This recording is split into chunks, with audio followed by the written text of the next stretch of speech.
မိတ်ဆွေအောင်မြင်ခြင်းလူရည်လဲဖို့လူရည်လဲပြီလားလောကမှာအောင်မြင်ခြင်းလူရည်လဲဖို့လိုတယ်ကိုယ်နဲ့တွေ့ဆုံလိုက်တဲ့သူတွေကိုဘသူကဘယ်လိုလူစားမျိုးလဲခွဲခြားတတ်တာတစ်ဖက်လူရဲ့အနေအထားကိုခံမှန်းတတ်တာတစ်ဖက်လူရဲ့အချိန်အတူတော်အတွင်းမှာရင်းနှီးကျွမ်းဝင်အောင်အခြေအနေပေါ်မူတည်ပြီးဘယ်အကြောင်းအရာဘယ်အသုံးလုံးပြောတဲ့မပြောတဲ့မခွဲခြားတတ်တာခွဲခြားတတ်တာလူကဲခတ်တတ်တာအထူပါနားလေတာဒါတွေအားလုံးကလူရည်လေခြင်းမှာပဲတနည်းပြောရရင်စိတ်ဆွမ်းအားမြင့်တဲ့သူတွေ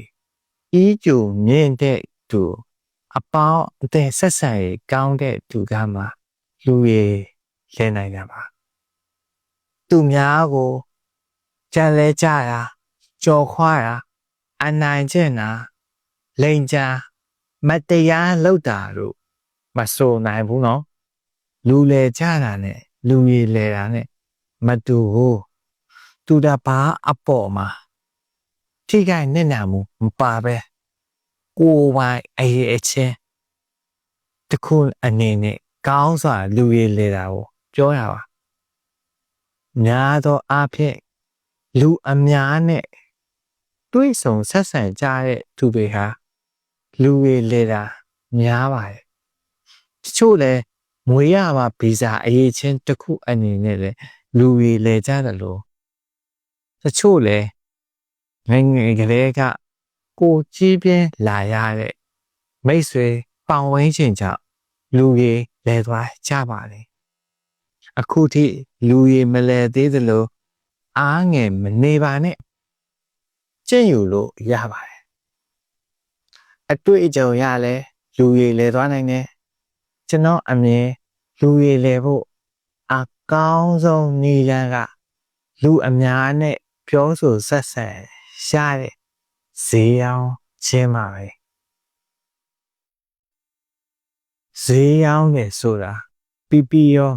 စောင့်ကြည့်အောင်ကြည့်ဝယ်ခြင်းဝယ်မဝယ်ခြင်းနေဆိုပြီးရောင်းတာကိုမဆိုလိုဘူးနော်တစ်ဖက်လူကိုဝယ်ဆောင်မှုပေးပြီးဈေးရောင်းတော်တဲ့အဆင့်ထိရောက်တတ်တာကိုပြောချင်တာပါရှိသမျှလူတိုင်းကလူရည်လဲစရာမလိုပါဘူးဒါပေမဲ့အရေးအချင်းအပိုတစ်ခုအနေနဲ့လူရည်လဲထားရင်လည်းပိုကောင်းတာပေါ့